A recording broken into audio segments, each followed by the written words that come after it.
Cubs fans, and welcome to brand new edition of Cubs on Tap. It is our first show following game action, talking about the Chicago Cubs. It feels good to be back on the airwaves, talking some Cubs baseball. I'm Ron Luce, joined by the one and only Mr. Tyler Edmonds. My friend, we've got a lot to talk about. But for starters, before we get too deep into the world of baseball, how are you doing, my friend? I'm good, man. It's good to see you again. Finally got to see Juice after it felt like years I of know. not seeing him. It was great to be on the show with him and to catch up with everything. But I'm good, man. Other than just before we started, I had to round up. I had everything set up right here on my table.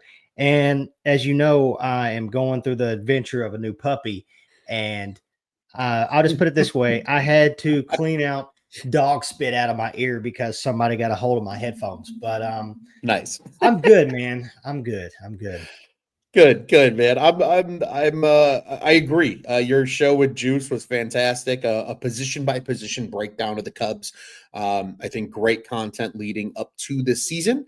A little foreshadowing for everybody. Our game plan, and we're going to have as many panelists on here as possible, is to have our annual prediction show that we always tee up, and it's the fun of. You see where the roller coaster begins and where it ends at the end of the year, and who's right and who's wrong. It's a lot of fun. Looking forward to that one. We are aiming for Tuesday of next week, so that would be the 25th. So be in attendance for that one, either in the comment section here with us on YouTube, just like all of our friends over here, like Jeremiah, saying 160 and 2, or you can also again comment along with us on X or Facebook, wherever you are joining us. Tyler, I want to get into the question that you asked me before we started this show. Yeah. Are you upset about the two losses? And I think you had something great to say. So I want to give you the floor first and how you feel about this. And I'll happily share my side as well. Just pack it up right now, Ron. Pack it up. It's over. Our hopes and dreams got crushed and just dominated these past two games. Just completely. No, I'm not upset about it. Yeah, it sucks. It sucks starting the season off 0-2. It sucks just not playing up to the standard. Mental mistakes here and there, everything like that. Yeah, after the first game, all the story was, oh, here we go again. No more 3 hits and blah, blah, blah. And I would say, as far as the first game, I wasn't upset that they lost. I wasn't. Yeah, it sucks seeing the 3 hits in the box score and everything like that. But I'm going to tell you right now, Yamamoto, there's a reason that dude is the highest paid pitcher in baseball. There is a reason. I honestly think that guy is going to make a run and win the NL Cy Young this year up against Paul Skeens. And I think we're going to find out why he is arguably the greatest pitcher on planet Earth this season. But I'm not livid. I think what I'm upset about, especially after the first game, was popping on X. And yeah, you never know what you're gonna read. You never know what crazy, outlandish, stupid take people are gonna have. And I think the thing that upset me the most was just getting on Twitter and just seeing the fans' reaction after the first game of the season in Tokyo against the Dodgers, the greatest team arguably ever assembled in baseball history. But I mean, there was stuff in the game that we're going to talk about that was maybe a little head scratching, but sure. Overall, Ron, I'm not sitting here saying, okay, the season's over, pack it up and all that. I tend to agree with that. It really is kind of the common case of I'm not mad, I'm just disappointed. And I think the disappointment more so lies with Cubs fans as a whole, including myself, are coming into the season with very high expectations, right? They took a lot of calculated swings, Kyle Tucker. You're hoping guys like PCA and Matt Shaw. Matt Shaw hopefully has a respectable rookie year. You're hoping like PCA and Michael Bush and some of these second-year guys take that next step forward. You're hoping Dansby Swanson bounces back, who he actually had a really good series, and we can get into that a little bit later. But you're just there's so much anticipation, I think, behind what these two games meant, I think, to Cubs fans of like, we get a taste of baseball before anybody else does. And I think at the end of the day, it was just a little disappointing because game one, next to no offense. Again, Yamamoto was nasty. That splitter was splitting. Tanner Scott. Game two, yeah, Tanner Scott. You got to see his debut in a Dodgers uniform. Like, we got to see it all, right? Mm-hmm. And then you can make the same argument about game two where Justin gets beat up a little bit. And all of a sudden, we're sitting here wondering, okay, well, shit was, and then you have to ask the questions, was it too early? Was it, how are you feeling when it comes to, this, that, and the other? It's tough, but I'm not mad. I'm truly just disappointed. Speaking of not being mad, and maybe we'll be a little disappointed. Who's this guy? Why are you disappointed? Oh, I don't know. Hello, Joseph. What's up? I didn't know if I could make it, but yeah. We're gonna ask you the exact same question that we were just discussing. Are you mad about how the Tokyo series went for the Cubs? No, because it's I was listening a little bit and for a second here, and it's exactly what you guys said, man. It's the Dodgers. They're probably the best team on the planet. It's spring training still. Like, this isn't, nobody's ready to go. Like Shota, I think if Shota could have kept going, he was starting to figure it out. He had a no-hitter in game one. So, I mean, yeah, no, I'm not upset at all. I think anytime you face those two caliber starting pitchers too, to start the year, like Yamamoto and Roki Sasaki, I mean, those guys are like just legit stuff. Like, the stuff alone is, like Roki obviously struggled today with the walks, and there's probably some jitters there with him having his first career big league start, and obviously he's in Tokyo and everything, or in Japan, and but it's, I mean, like, he figured it out when he needed to. He got guys on base, and like, everyone wants to complain about the hitters that were up to bat in those situations, like Matt Shaw, making his debut and this series. But it's like, dude, he made pitches when he needed to. Oh yeah, and he got out of it. And so how can you really complain when he's throwing 99 or whatever it is, sinking fastballs at your knees, and Yamamoto's the crazy hook and the splitter? Like, I don't know. I was a little bit more pet peeved by like some of the reactions. Yeah. Like, because going into this, man, you just knew that people were going to overreact and overanalyze these two games. And yeah, I think it was cool though, getting to see baseball at 5 o'clock in the morning. And I'm not even up that early normally, but you're up and you got coffee and you're sending emails out for work, and it's like, fuck it, man. I mean, I can't make it sound like I sent that many emails when the Cubs were on until they were down.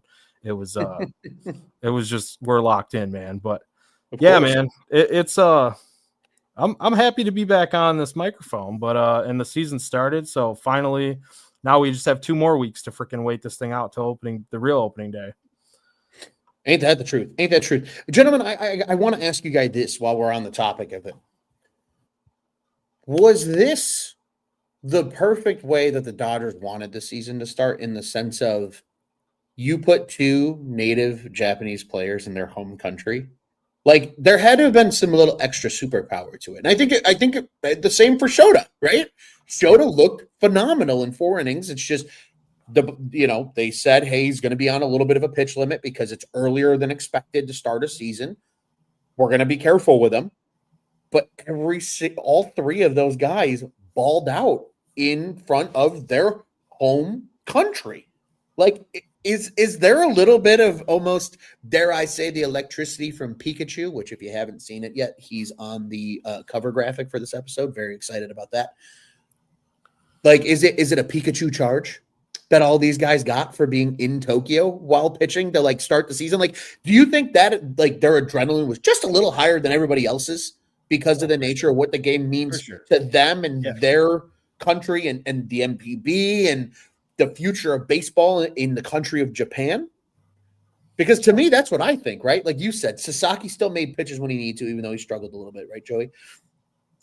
Tyler, you put it perfectly. I mean, Yamamoto is the highest paid pitcher on the planet for a reason, but it just felt like they had that little extra juice that nobody else could find.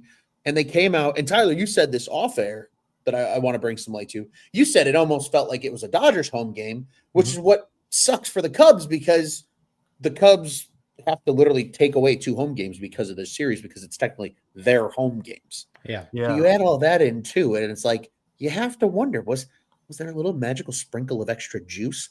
Not that juice is jumping on. There's no extra surprises, at least not yet.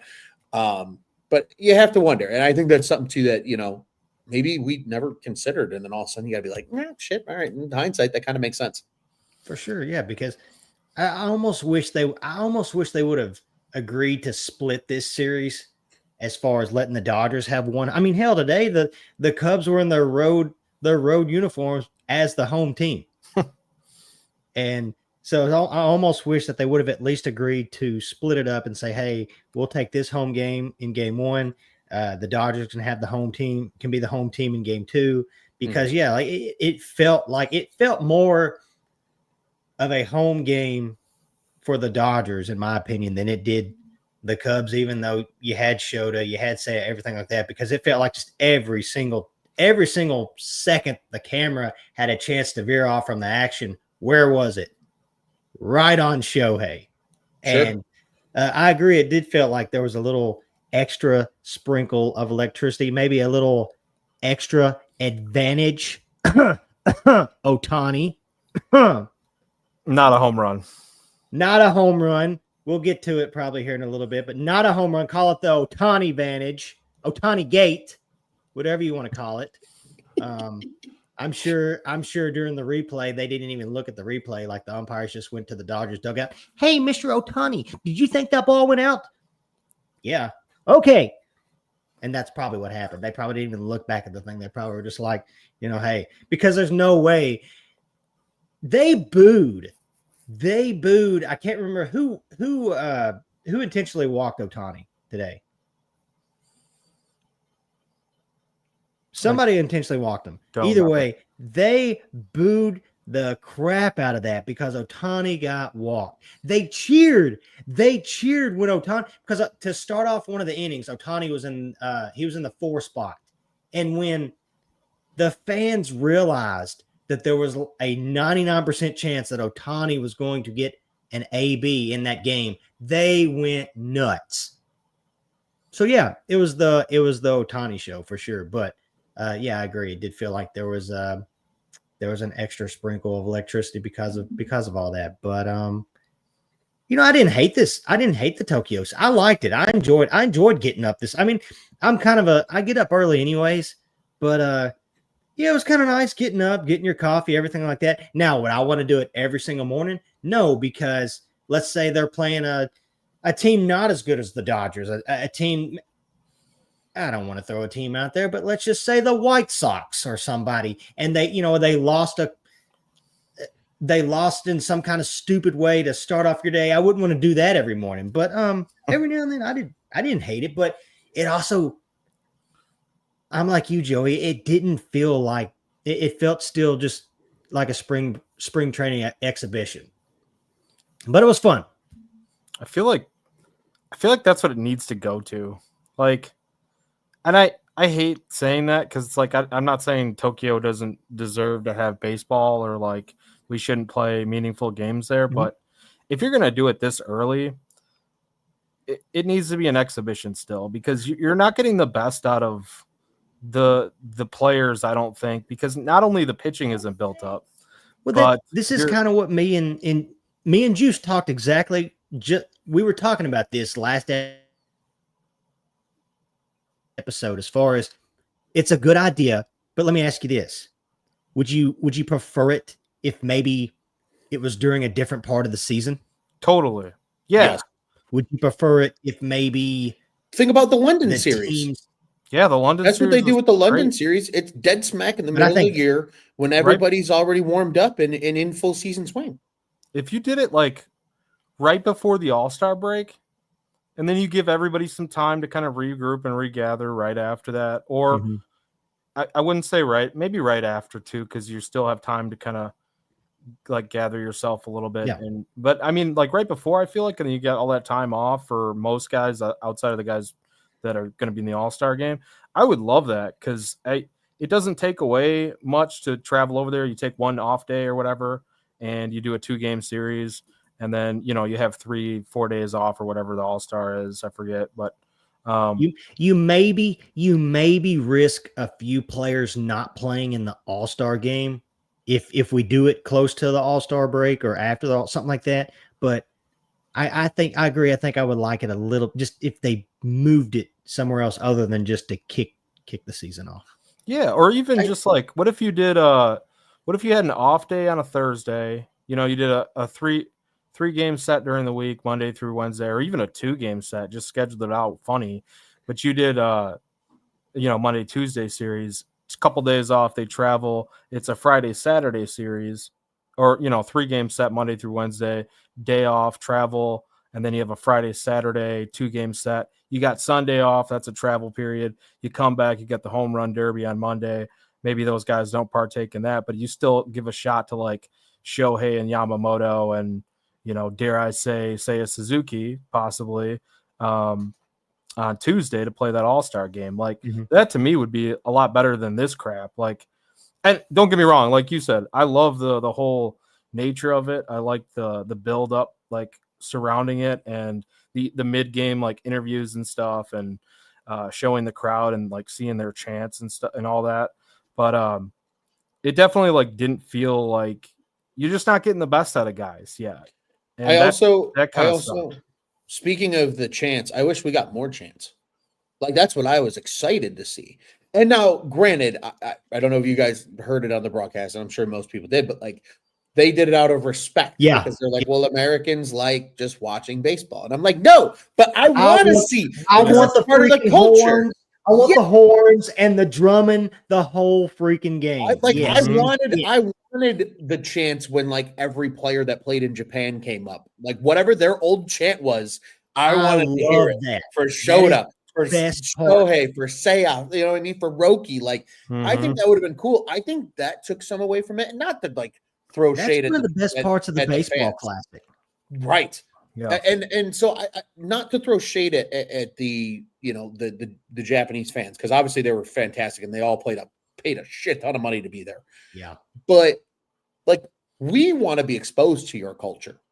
Like I think that is part of what I think Americans are excited to see is like, and I think that I think that might have taken the game to an extra level for a lot of people, win or loss aside, right? Like I truly think, because like I remember watching game 1, and by the 4th inning, I'm sitting here and I was like, you know what I mean? But that's how it felt because it didn't have the energy that you hear about and you see on the highlights and stuff from the MPB and from the World Baseball Classic. And like, I guess maybe if it had a little more of that, I think it would mean something to some people.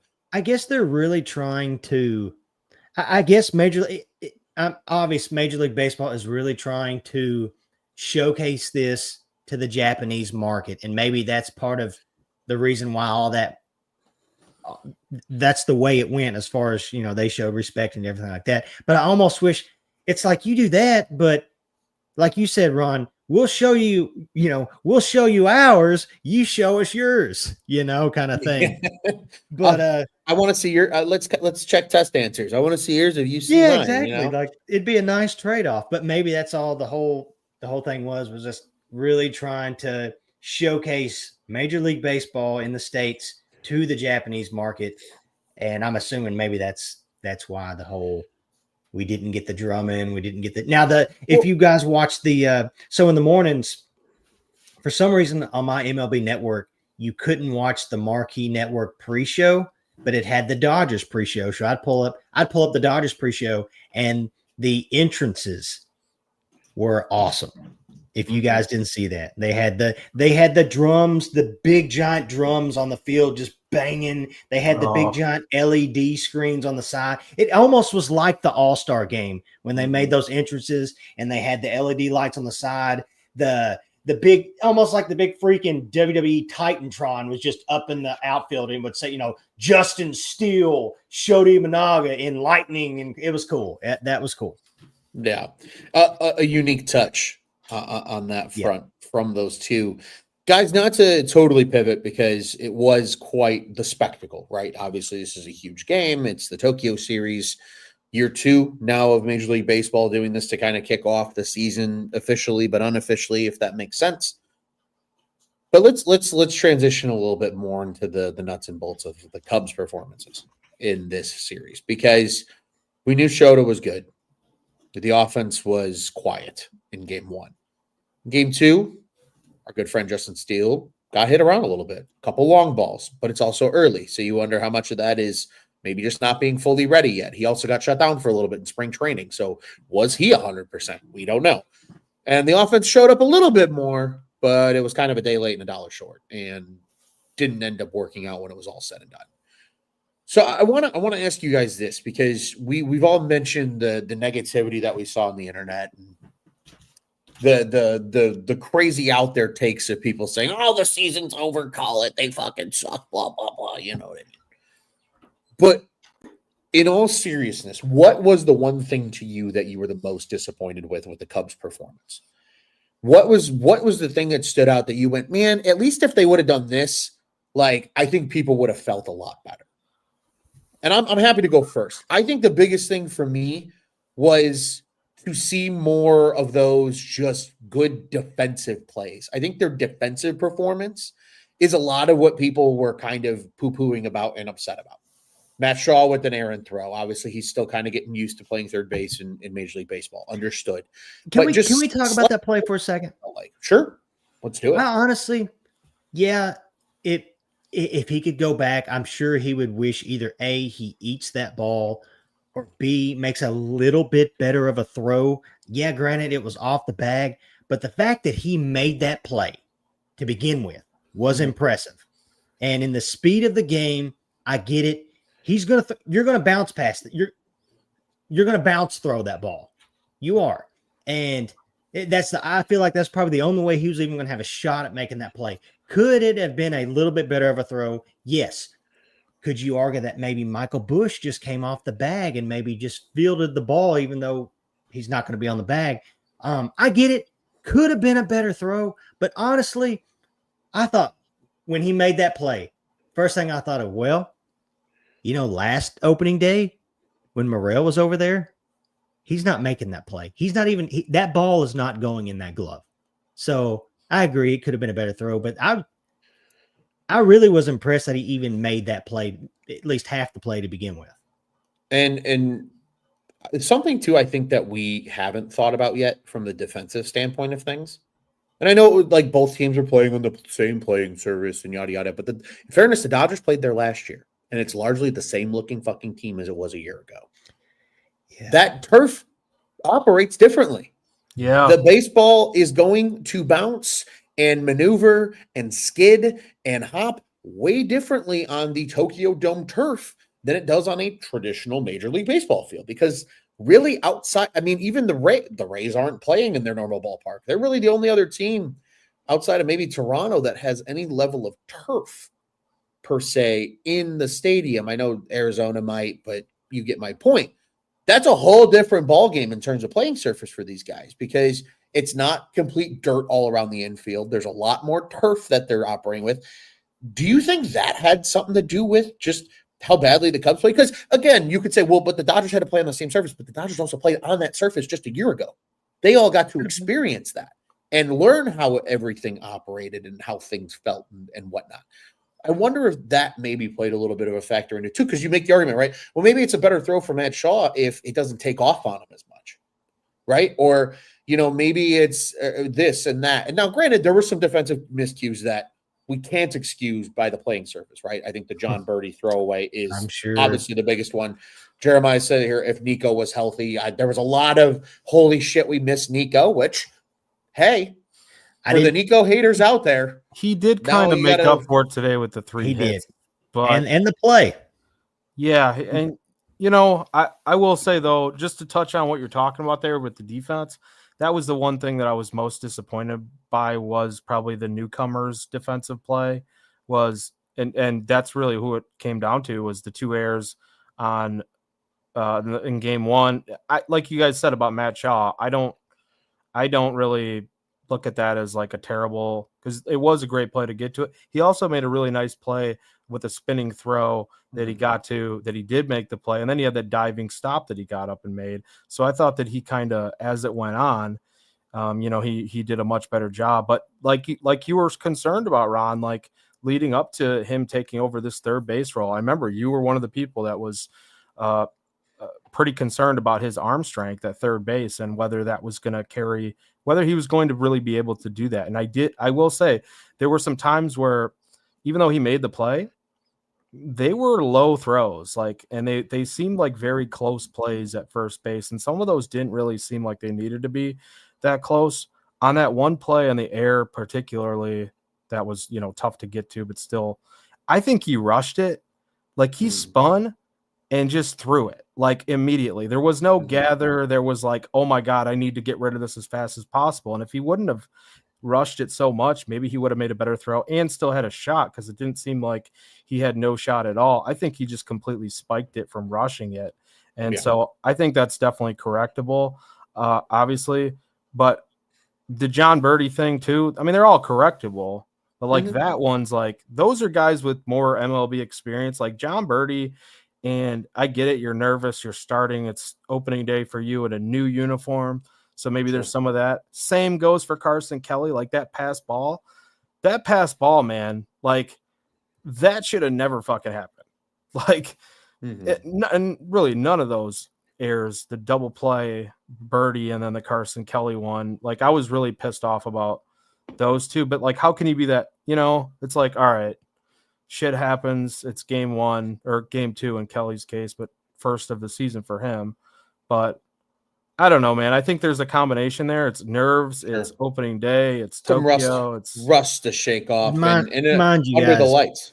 Matt Shaw, that was his first ever major league appearance. You're playing in Tokyo, all eyes on him. I'm not worried too much about his defensive play yet. Now, a couple weeks into the season, when we get things rolling, and maybe things like that are still happening, then you may, you know, have to question it. But right now, I'm not worried.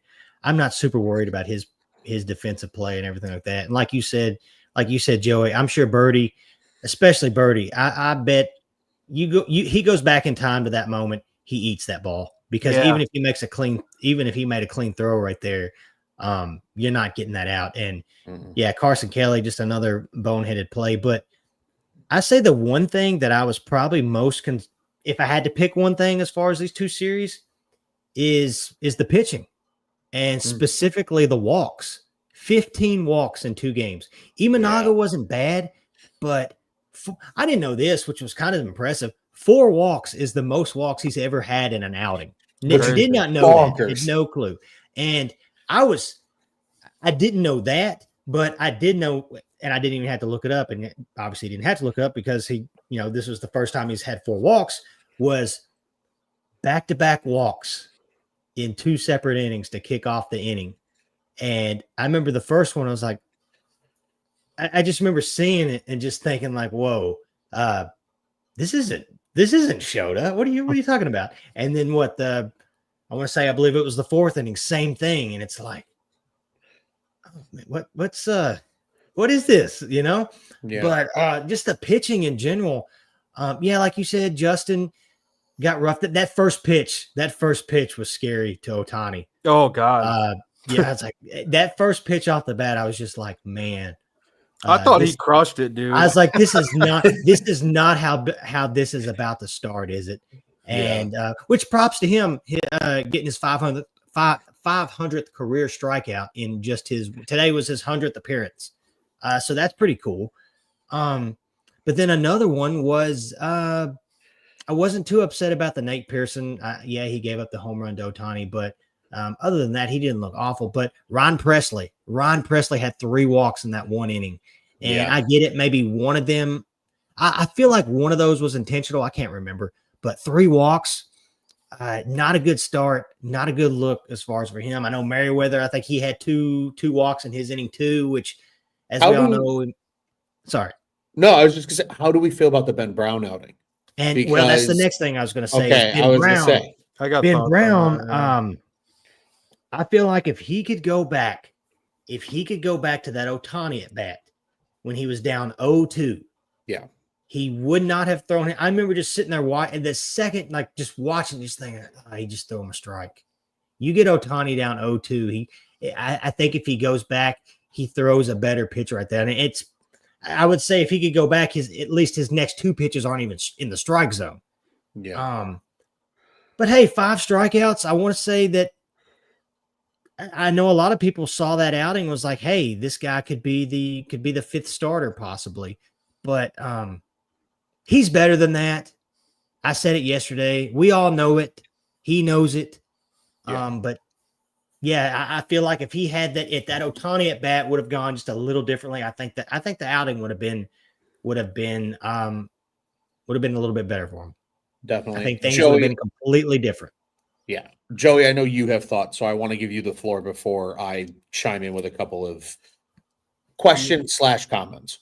Yeah. Brown in particular, I think he doubled up a couple times on the same pitch, and I don't remember the sequence, but I would have liked to see him throw the other, like either the heater or the breaking ball that he was doubling up on, and I would have liked to see him go with a different pitch and that even on that, on that pitch. So yeah, that was I thought kind of a mistake. And I mean, we can question Council's decision to go to Brown immediately, but it was clear that as day that he wanted to piggyback Shota with Brown because he's not built up, and Brown is they're stretching him out, and to potentially even get into that 5th starter spot and just be like a length guy. He's a starter by trade, but I think people forget not only is it still spring training for these pitchers, they're still building up, but like Ben Brown hasn't pitched a game since a major league game since June 8th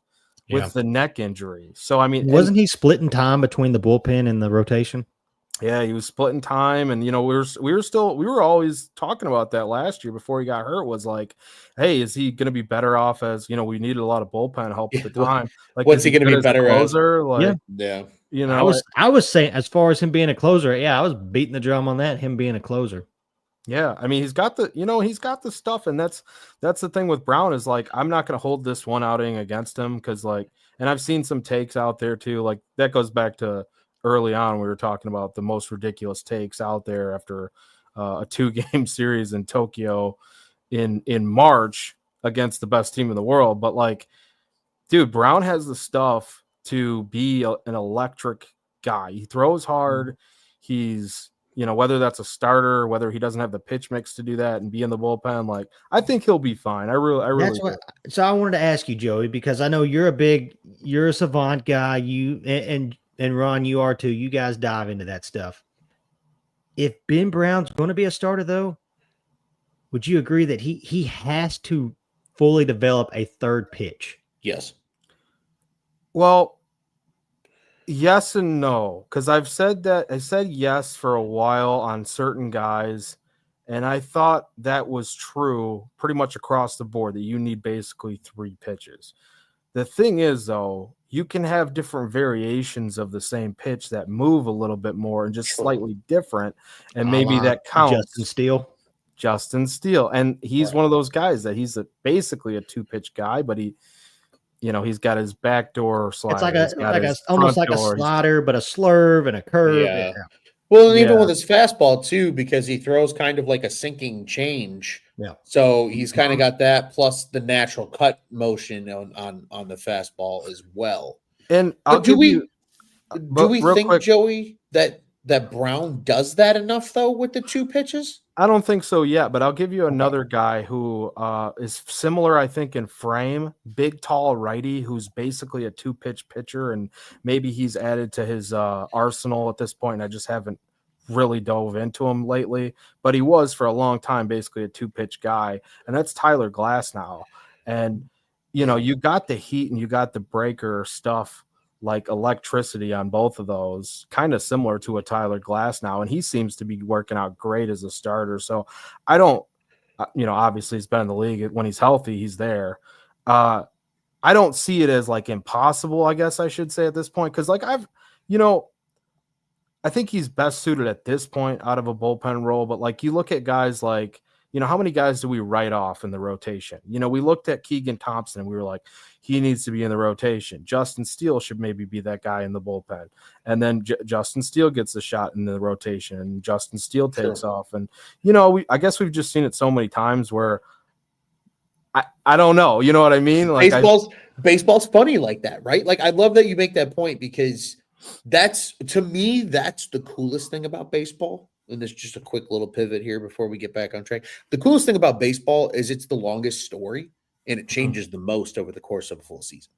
Like, think about every single year I think that's the coolest part about doing Cubs on Tap with you guys is because we see where, like, in the beginning of the season with, like, our predictions, right? Oh, Trey Mancini's going to have a great year. Trey Mancini wasn't even on the team by – the 4th of July. We get to see how big of an idiot we was at the beginning of the season. But that's just the nature. But that's just the nature of baseball. And then so I think there is something to be said about that. Truly, Joey, we're like we could like have our preconceived notions. I think for Brown, it really does because they said it on the broadcast that he was working on a changeup.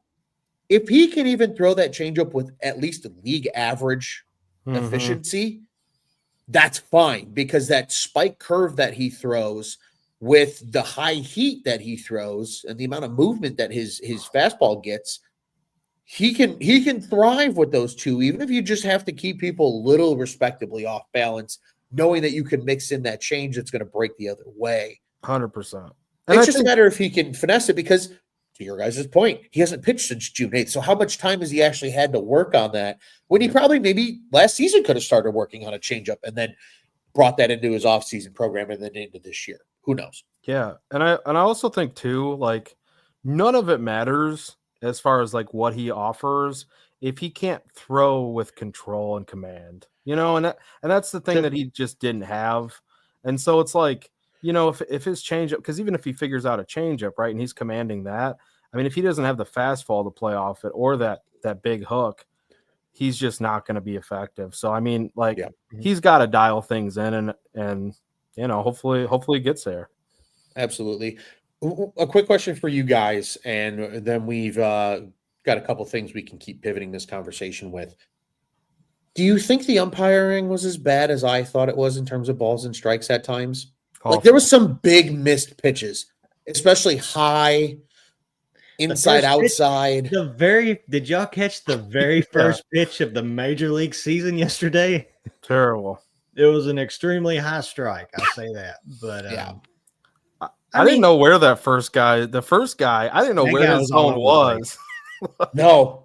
But again, I think, what we see in spring training as far as the challenge system, I think we're going to see players screaming for that next season. I think we'll get that next season. I believe that's what they were saying as far as like. I don't think you get it until after the CBA gets negotiated. But I think I think that's how every CBA negotiation there's one thing that everybody emphatically agrees on. That's going to be the one thing for sure.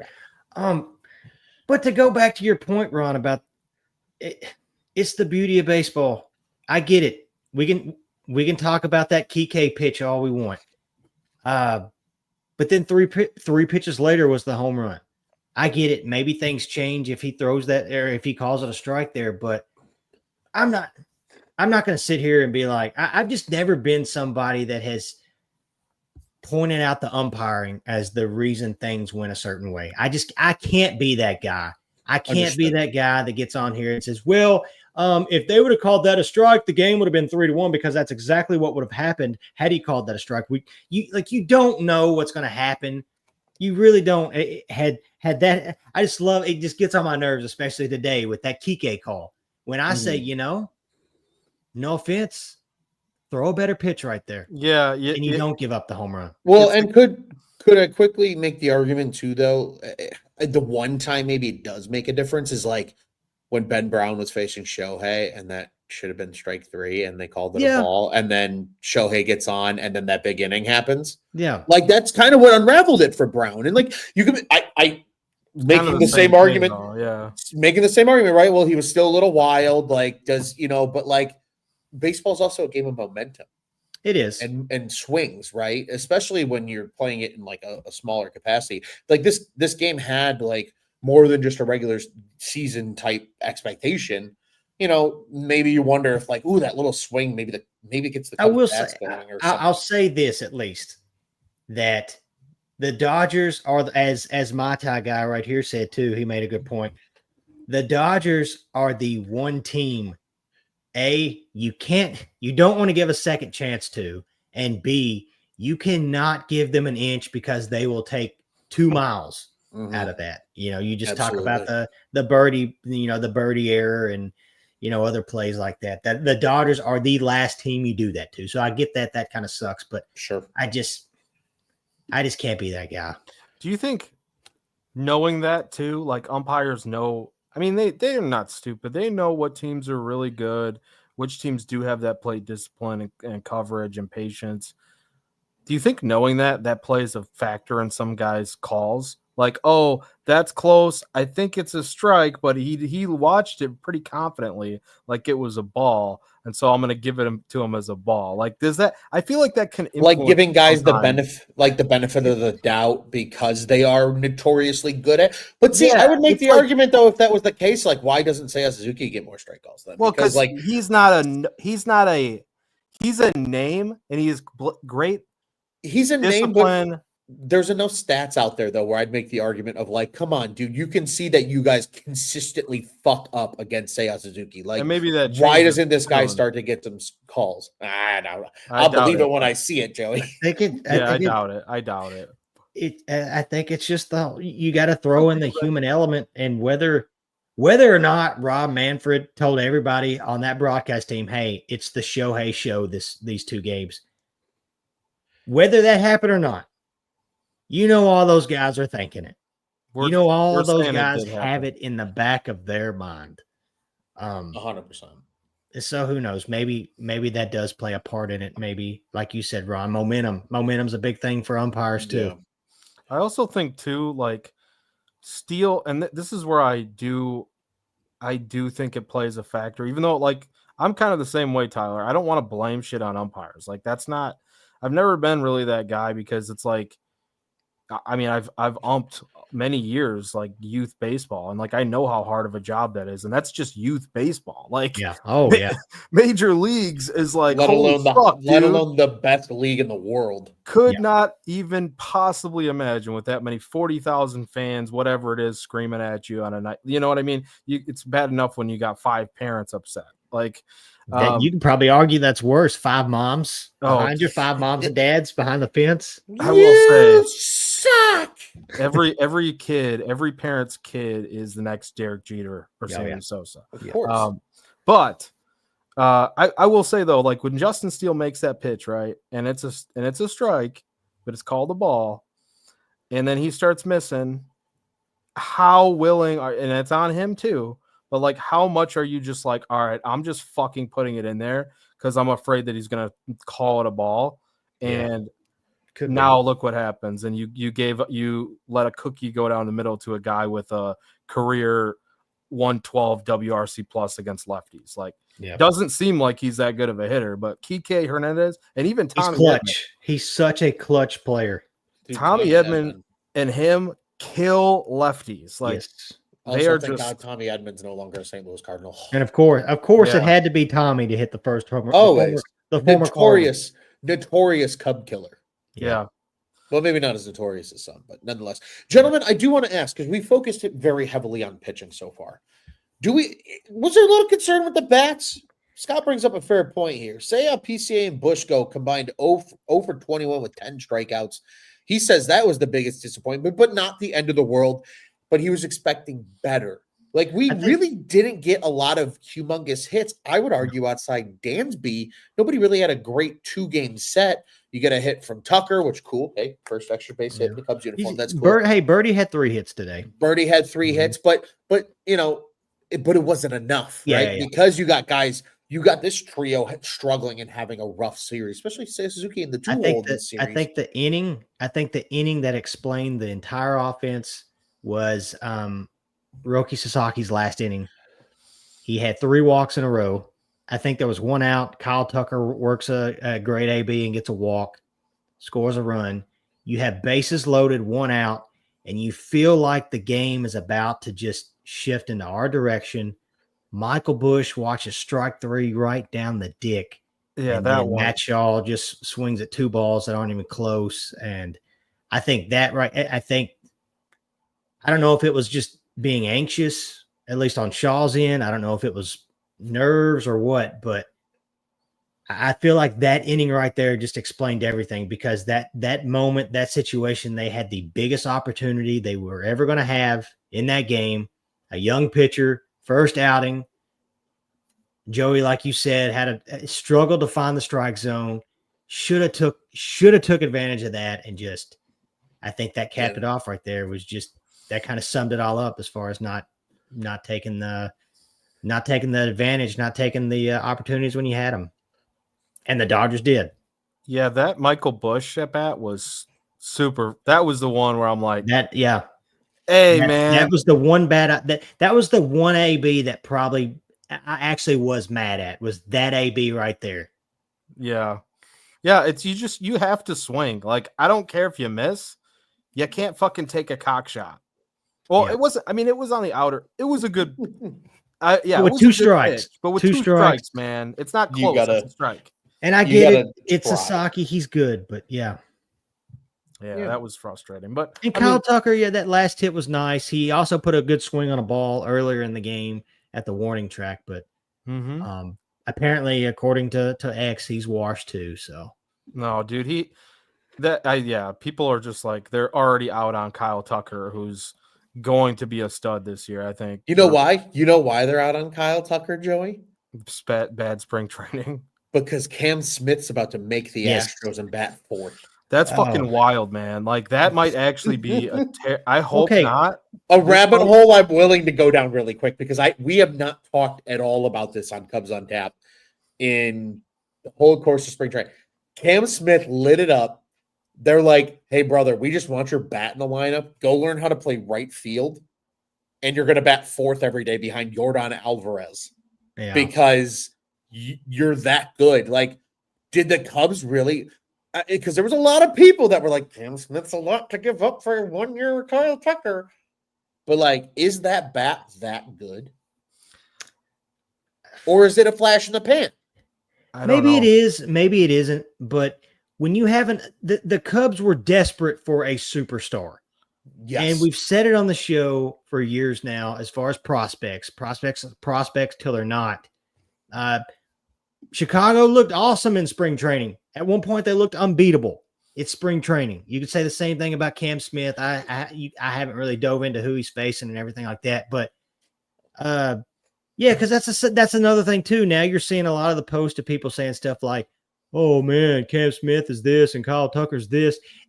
Are you mad? And I asked Juice this, not to get into a long conversation about it or anything like that.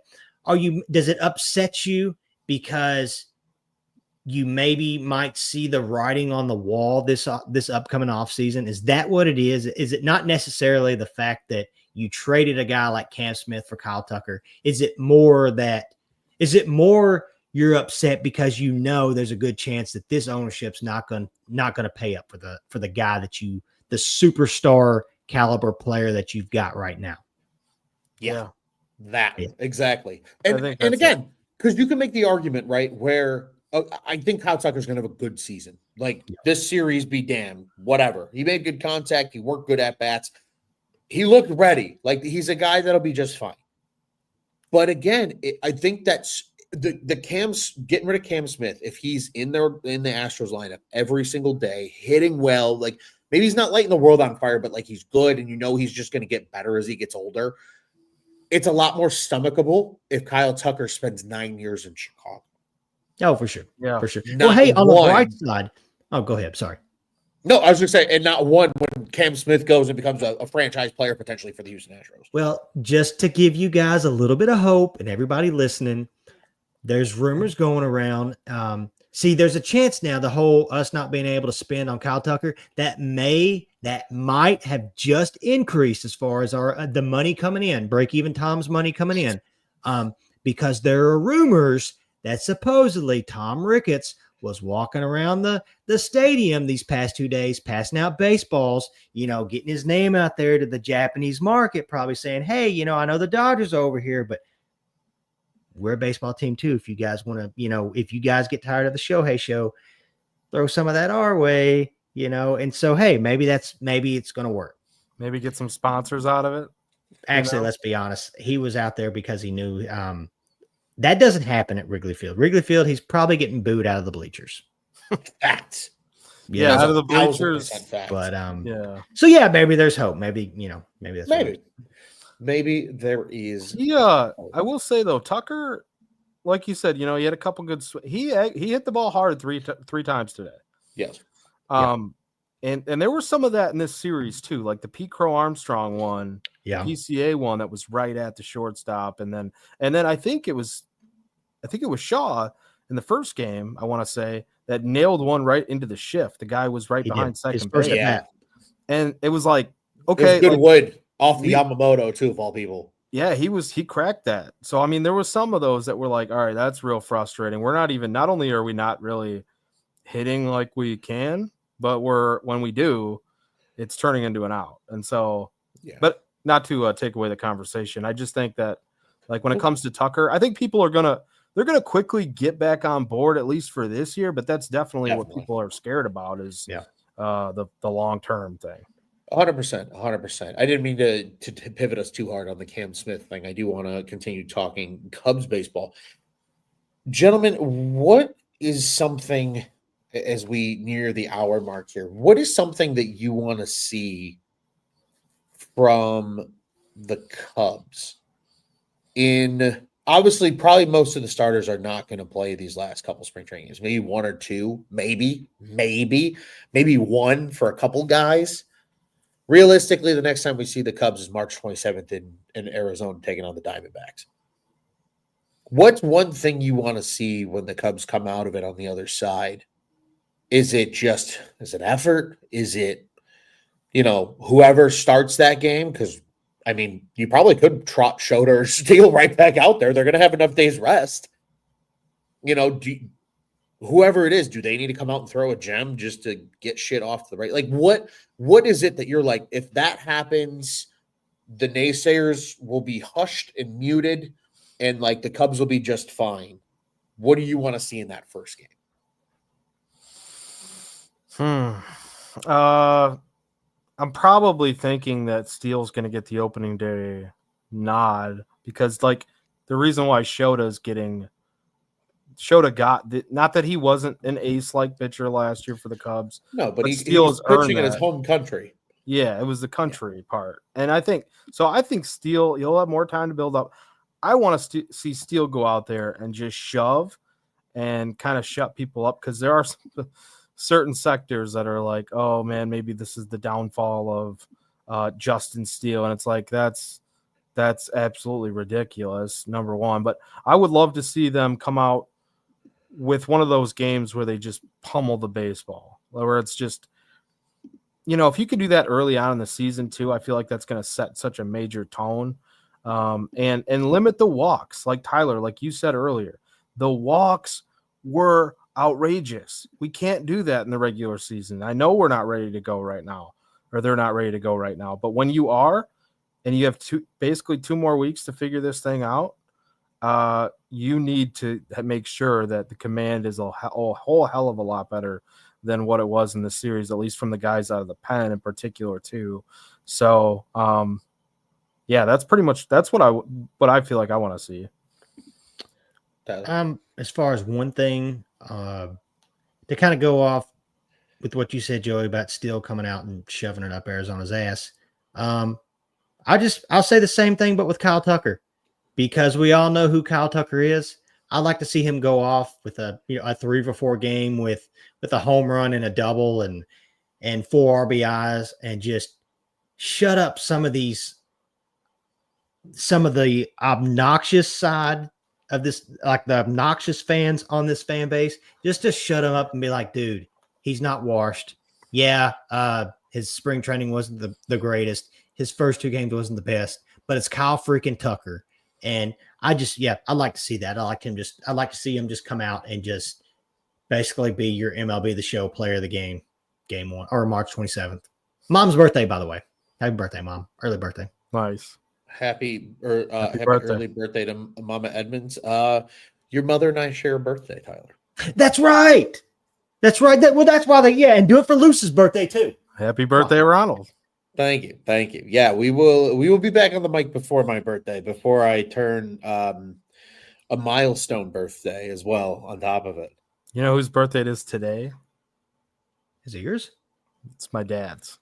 That's why. Happy birthday, Dad. That's why I didn't know I was going to be on here today. Knows nothing. Yeah, Mr. Joey knows nothing. I'm going to tell him Mr. Joe, Papa Joey knows nothing. His name's Joe too, so he's going to get a kick out of it. Yeah. Okay. Oh yeah, I definitely don't know anything anymore. Could just hear him saying that. Good deal. Good deal. Yeah. No, I think that's fair. I think for me, guys, I think it's really I just want to see a couple of guys come through into a big moment. Like of just maybe it's like, it's a PCA with, to start an inning and he gets on and steals a bag. Okay, that's momentum, generating some energy, that kind of stuff, and the baseball's going to bounce the way it's going to bounce. Good for the Cubs. You don't have to leave Arizona for your first game. I think that's a huge advantage of not having to take another freaking flight and travel and go through just the exhaustion of traveling. It's a very short trip up to Phoenix for the Diamondbacks, and you're there for 4 days. So you get to acclimate, and then you got a nice little short flight to play the Athletics for 3 before coming back home. I think that's something that I just want to see from them in addition. Scott from Iowa asks, if you are Matt Shaw, are you happy or disappointed about your first Major League Baseball hit? Count your lucky stars. I'm happy. I mean, come on. It's still a base hit. You're a kid playing in the show. Yeah, it wasn't the true, pure hit that you dream about, but dude, which by the way, congratulations. But yeah, man, you got to be happy. Yeah. And he's probably just the whole time just big eye, like, wow. For sure. Has to be. That was he scored on that seek after that, right? That was is that the time that he scored for coming from first, or was that when Dansby's double? I don't remember. I know. I mean, the hit's the most important part. I can't remember, to be honest. But I know he came around and ended up scoring, but at some point. But yeah, no, man. I mean, it's a hit. Like, you're thinking about season long numbers here. Like, your average just went up, dude. Who gives a fuck? Like, that's how I'd look at it. No, and also, hey, another side we haven't even mentioned in this episode. Ian Happ had a nice little series. He did. He got on base a few times, got a hit, got RBI. He did. He did. Ian Happ things. That was nice to see. And Dansby had a great series. While we're on the topic, I think he did a fantastic job. Dansby did too. Dansby had a good series too. Yeah, exactly. I think Dansby, just giving you guys confirmation, Dansby's double did score Matt Shaw today, for those that were confused. It was early. I think it was hard for a lot of people to remember certain plays. There were things that I didn't remember, like you were saying earlier, Tyler, about Shohei getting intentionally walked. I'm like, I don't know who the fuck did that. Like, I don't remember that. Somebody intentionally walked him. Somebody did. But yeah, can I talk about, there's one guy I want to talk about who I haven't been on much of the offseason. Miguel Amaya. So yeah. Game 1. Had a big hit in game 1. That put him in front, and that was at the moment, 0-0 game, bang, double, right center field. And I've had this kind of in the chamber, so I'm going to do it before I'm calling it the real opening day. But I know, Tyler, you guys have been doing a lot of those Cubs player previews this offseason. That's the one that I was like, hey, let me get that. And I still haven't finished it, but I'm going to do it. Miguel Amaya is this was last year too, and that didn't come to fruition. I will be the first person to say, hey, I was completely off about this. But I think he was my breakout guy going into last year. I will say though, what we've seen from him since the swing change and the dropping of the leg kick. Thank you, Nelson Cruz and Juan Pipi Cabrera, who made him basically make this change and something that he had that leg kick his whole life. So that's an adjustment, I think, there mid-season. But since that time, like I think, mid-July or early July, the dude has freaking raked for the most part. And and he has not, he even said this, he doesn't feel like he's lost power without the leg kick. And I think sometimes, like I used to have a toe tap and a leg kick or kind of an exaggerated me too thing.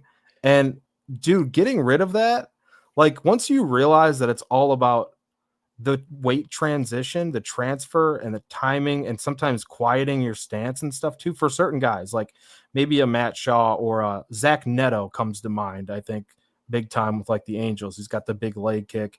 Like there's guys like that, Bo Bichette, I think too.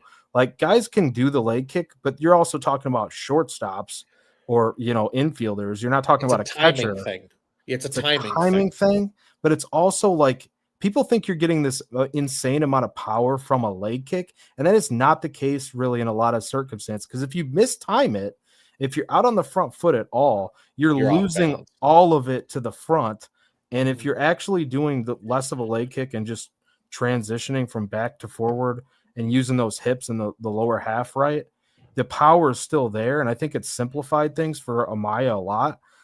I think Amaya is going to have a great year this year. Like he started out on fire in the spring, and I know spring doesn't mean anything, but I really think he's kind of carried it into it. I would like to see him get as many opportunities as possible, especially early on.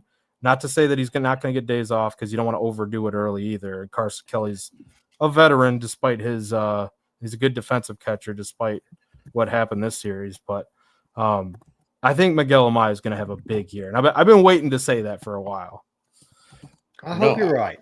I hope you're right, Joey. I don't know about power-wise if he's going to hit a ton of bombs or anything, but I think he's going to have a good year. I think that's okay. I think if he's a guy that can give you doubles and singles in moments when you get some of those lower guys in the lineup on base in front of him, you'll take it, right? Like, cool. If he hits 10 to 15 bombs, that's fine. But if he's a 260 hitter with, maybe he's on base like at 315, 320 clip, like you can get behind that from a catcher, especially if he continues to improve defensively, which I think we all their bottom half of their lineup.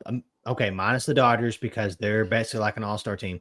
Their bottom half of the lineup potentially can be one of the best bottom halves in all of baseball. If that is between PCA, Amaya, Swanson, and then depending on where Nico bats and whoever else, it has potential to be really good. And like you said, Amaya's a part of that. How different does, and I think we all kind of maybe not expect, but we think PCA is going to have a pretty damn good year, whether it's like a crazy offensive year or he's just really good on the base paths and really inflicting a lot of damage that way and like a threat that way. And that turns out to be something that's really good along with the defense. But like, how different does the lineup look if someone, first of all, you got to get Nico healthy, but if someone like Amaya becomes something you didn't expect from him this year, like how much does that change the lineup? Like, and I'm not saying that's like a Wilson Contreras, like I'm not saying like, but I think any type of year like that, but like I think that's anybody though, right? I think we can make that argument about a guy like PCA, Dansby Swanson. Yeah, right? I think if any, look at what it did. Look at what it did in 2015. I'm not comparing these two players. Don't nobody take this and say this, but look at what we all thought. Kyle Schwarber was going to be a pretty good piece in the line. I don't think, at least I didn't think when he first got caught up, I was not expecting, because Kyle Schwarber came almost after everybody else, and I wasn't expecting Kyle Schwarber to have the big impact that he ended up having. And look what would have happened there. Look how that, and I'm not saying Miguel Amaya is Kyle Schwarber. How are you going to compare those two? Exactly. I know. Wait for the Exactly. comments now. But yeah, Joey, if Maya can be that guy or even play above the projections like we talked about, I believe me and you, it was either me and you or me and Juice, I don't remember, Ron, but if he can play above expectations, and I've done said it, PCA is the X factor on this team because Tucker's Tucker, you know what you're going to get with him. So if that was to happen, yeah, that would be, like you said, Ron, astronomical. That would just make a huge astronomical difference. You know what? You know what's funny about all of this is now we sound like Jed Hoyer, because this is exactly what he says every year at the Cubs Con. He's like, we need one guy or two guys to somewhat exceed expectation, which is every baseball team in baseball. You're taking calculated risks of who you're betting on to be those guys that can roll the dice and hit that big season or two big seasons or three big seasons, or you can go be competitive. Yeah, if any of these guys take a pace, you're also, I think it's also the culmination of you're betting on this year, right? Because we don't know the future of Kyle Tucker. So you're betting on those leaps to happen this year from Amaya, from PCA, Nico maybe to look a little more like 2022 Nico, Bush. Bush, maybe take a step, maybe. Bush. Or just get back to where he was last year. That'd be fine too. I feel like if the rest of the what if Ian Happ gets marginally better and is a 30 homer guy instead of a 25 homer guy? That's right. Yeah. It could be little fractional movements, but at the same day, we're sitting here going, he exceeded expectation. And that's a lot what me and Juice talked about last episode. Was we basically just went around the diamond, and a lot of it was a lot of ifs, which is, I get it. It's with every baseball team, but I was gonna say, I think that's just the sport of baseball. It's a lot of ifs. That is the last thing I wanted to come across was like Jed Hoyer, because I'm still a little upset with the fact. Good job, Joey. Good job. Look what you made us sound like now. But good job. I do also first appearance. Hadn't seen you in a while. Look what you've done. Now I'm good job. Siding with the fucking enemy. Sorry. He's not the enemy. We want him to be great. But no, I just think I don't know. I see where his head is, like the difficulty that it is. Like he's probably twisting in his brain all the time in this offseason too, of like, yeah, I think this guy's going to take a step. I think this guy's going to take a step. I think, we're getting good reports from this guy. And it's like hearing all that information too, I think sometimes coming from the minor league system and your scouts and watching these guys, and then they're guys that, you drafted or you invested in, like, it's hard not to believe in those guys until you absolutely can't. And like, I think also that could have played a role, and not to, but to kind of go back to this for a second, in the Cam Smith trade, where yes, they drafted him and he invested in him, but he was here for such a short period that he didn't get attached to someone like Cam Smith, and it's easier to move on from him too. Whereas like a lot of these other prospects, there's a lot less time investment in a guy like Cam Smith compared to a PCA, to a couple of these guys. Miguel Amaya, he's been around for a hot minute in the organization. There's a lot of time commitment. No, I think that's a fair point when it's all said and done. Gentlemen, what do you guys say we look forward to what's coming up in the not so distant future here before we sign off with some final thoughts? Cubs are back in action, technically, in spring training action at that on Friday, March 21st. It's a Padres-Cubs face-off. That'll be a 3:05 start time. Then the Cubs play Saturday against the Rockies, Sunday against the Athletics, and then Monday and Tuesday against Atlanta before they head to Phoenix to take on the Diamondbacks in real game action on Thursday, March 27th. That's a 9-10 game. No starters are announced. I think we all have said indirectly throughout the course of the show, we probably expect Steele to start for the Cubs. For the Diamondbacks, probably Corbin Burns. If maybe at least Zach Gallen probably earned it a little more, and maybe it's Gallen. We'll find all that out in the future. But I apologize too, because this whole time I've been saying 2 weeks, and I've just only been thinking about a home opening day. It's 1 week. Really. It's like a little less than 7 days. I was going to say, crazy. Because you had me worried. As of this recording, it's a little less than a week. Okay, don't miss the D-backs game. Sorry. I thought this whole time y'all were saying all this, I'm in the back of my mind, I'm thinking of the recap I wrote today, and I said next Thursday is when they'll play their next official game. And this whole time I'm like, damn it, it's the next week. But that's okay. No, we're good. No, We're good. you're We're not good. crazy. We're good. No You're editing not needed. crazy. No, not at all. Not at all. Well, and that's what's kind of coming up in the future, right? That's a part of this. Not only the Cubs in action, but Cubs on Tap will be in action. We're aiming for our fun preview shows. We noted at the top of the episode on Tuesday, March 25th. We are going to include as many of us as we can, but for those who even can't, their predictions will be grabbed and brought in and factored into the equation on that show. That's always a fun one. That's my favorite one to go back at the end of the season and rewatch and see who was right and who was wrong. Love doing that. That's probably my favorite activity that's the only fun activity I have of baseball being over, because the weather's getting cold and there's no more Cubs to talk about. And it's like, let's just go see and like reminisce a little bit of like what everybody did. So that's coming up. Obviously, we have, as Joey put it, the real opening day. On March 27th, all of baseball kicks off that day. The White Sox open up at home. And then obviously the Cubs are out in Arizona against the Diamondbacks. So nice, they're part of the last slate of games played on that day. It'll be kind of fun. Little night owl game on a Thursday night. And then they're there for 3 in Sacramento, because they're not the Sacramento A's, they're just the A's. Have you seen the price of tickets for every Sacramento game? No. It's crazy. What Really? is it looking like? And they're pricey. They're almost like the price of Savannah Banana tickets. Just because it's a Wow. once in a like Because it's so small. unique. Because it's so tiny. Oh, Yeah, it small. doesn't fit a Oh, ton of yeah. people. Okay, I didn't think about that aspect. Yeah, It just What's the doesn't fit a lot of attendance in people. Let's just Like it? What's 10,000. the If that, wow. it's probably less than that. It's not a lot. Yeah, It's like a that's- quarter of like your typical baseball stadium. You know what's also their crazy home too? games. Let's see Um, here.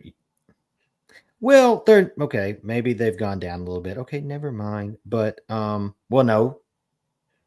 A's fans are like, we ain't traveling out there. Cubs at Athletics home opener. You're looking at least $100 for a ticket. Wow, Dang. still. But then I mean, that's it's not as bad as they were a few weeks ago. I'll say that they have gone. fair enough. Hey, you can get a Athletics at White Sox ticket for $3. Holy crap!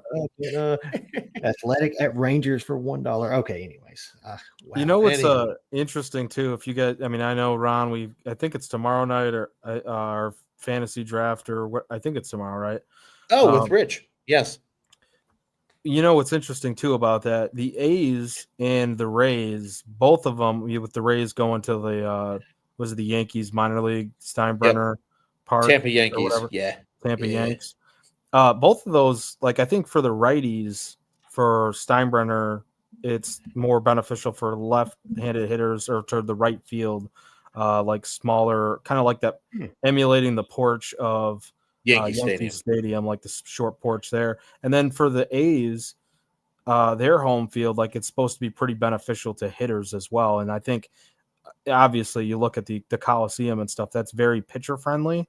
And they've had this huge foul territory, obviously, that kind of that really benefits pitchers, getting those outs there too. So I'm kind of interested to see not only like for fantasy aspects, the A's, but does this increase their production a little bit? Because we've seen them, kind of get some spurts out of like random guys taking off every once in a while, but then also, maybe if you're still trying to draft some leagues, you get some deep sleepers with some A's guys that you weren't expecting to draft on your, I don't know, little fantasy thoughts here, but little fantasy advice to cap off tonight. Don't actually take that advice, but that's actually it's something to ponder. It's something to ponder. So that'll be the next time you hear from us is next week, gentlemen. For final thoughts, I have a final thought, Joey. This is something that you spurred when you were saying that spring training doesn't mean anything. My final thought is, it's not that it doesn't mean anything, it's that it doesn't mean everything. Yes. Because some guys can ride that wave. And I think a guy like Miguel Amaya might be one of those guys that rides that wave into the season. So it's my little spicy final take for you. But gentlemen, final words before we get on out of here. Well, I do know. I think last episode, my final thought was about a pitcher, and I guess I've got, two real quick ones about pitchers. Last week it was about Garrett Cole getting hurt. This week, hate to see it, Jared Jones, division guy, a guy in the Cubs division, a guy that he could arguably be an ace on other teams, but hopefully everything with him's okay. And also, final thought. I know we like to crap on the White Sox a lot, and because it's the White Sox, but I just saw before we got on our thoughts, Bobby Jinks. If you don't know, Bobby Jinks is battling stage 4. I believe it's stage 4 stomach cancer, and to help raise money for everything, he's doing one, and it's sad to say because I guess that's how it was wrote that. It's probably going to be his final signing. So and I'm not 100% where it's at, but I know we got a lot of Chicago people that listen to this. If you can, get out and try to support that. If you can, and I know they would really appreciate it, but you hate to see that with anybody, even with White Sox players, fans, all that kind of stuff. You hate to see it with anybody. So thoughts with them. Well said. Well said, Joey. Yeah, I mean, I don't know how to follow that. That's very. I didn't even know really that he was dealing with that. I just read it. I mean, it was 5 minutes before I came on the show. I was like, damn, that sucks. That really sucks. But yeah, I echo what you said. Go out there and support him. But yeah, I was going to say too about pitchers, Shota Imanaga, like we were talking about tying it in with spring training. A lot of guys were like, oh, his velo's down in spring training. He's throwing under 90. Well, one, Shota's never been really a high velo guy, but I'm pretty sure he was cranking it up to like 94 at some points during this game. So that just goes to show you that guys don't really give a shit and are basically just toning it down or working on things in spring training. So do not worry about the guys that are struggling too much, and don't take too much for, the guys that are doing really well, like a Jack Peterson we've seen crush it in Cubs spring training and then turn out to be a dud before he was traded. So, Yeah. But like you said, Ron, guys can ride that wave too. So, I'm interested to see how everything plays out here early on. Take negatives with a grain of salt, but take positives with optimism, I think is a good way to put it. I'm going to sneak in a quick little final thought of excited that we get Cubs baseball back again on my birthday. That's always fun. And then the following week, we will be in attendance together at opening day at Wrigley. I'm very excited about that. I got a jersey in the other day that I'm going to probably bring with me. I'm pretty excited. Ooh, I think I'm going to finally break out. I got a pair of jerseys I've been meaning to break out that I think are coming that weekend. They're throwback jerseys. I bought an older I bought an older one off eBay, still with the tag on it, and I'm eyeballing this other one. I just need Are we keeping these a secret from everybody and just showing up and seeing who everybody's got? Sure. Yeah.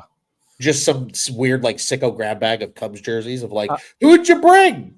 Yeah, because I got one in mind now.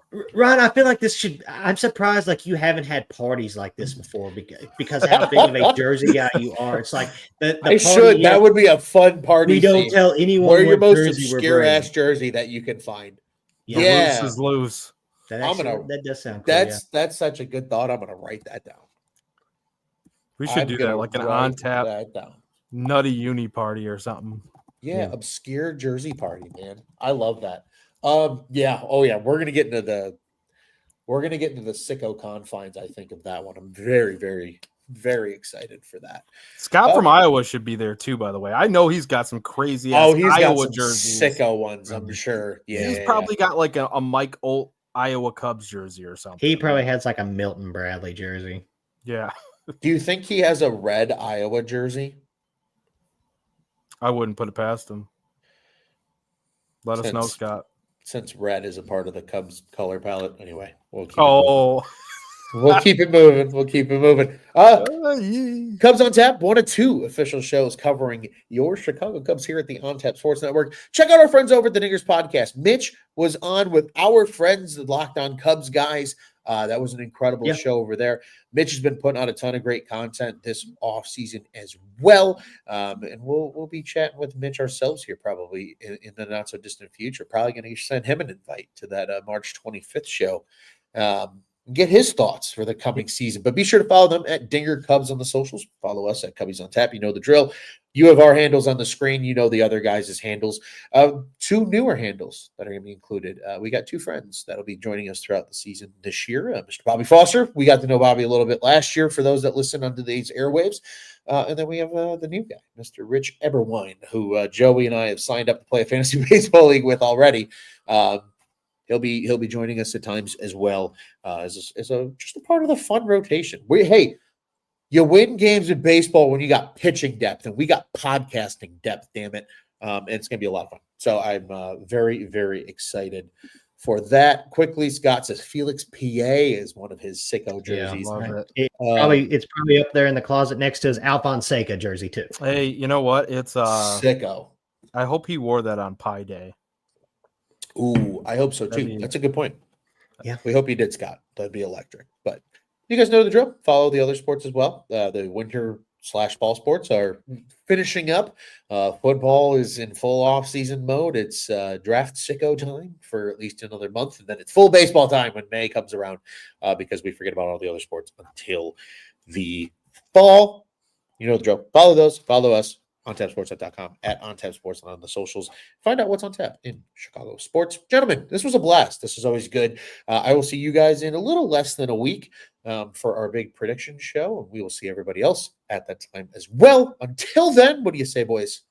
We get out of here the only way we know how it comes on tap. Guys, relax.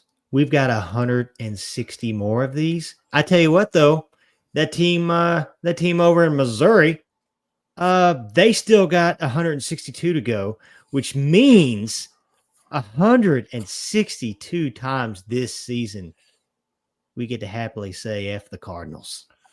I'm stealing a page out of your book today, Tyler. Bring it. It's WrestleMania season. FTC. Oh, yeah. Uh-huh. Yeet. And let's go, Cubbies.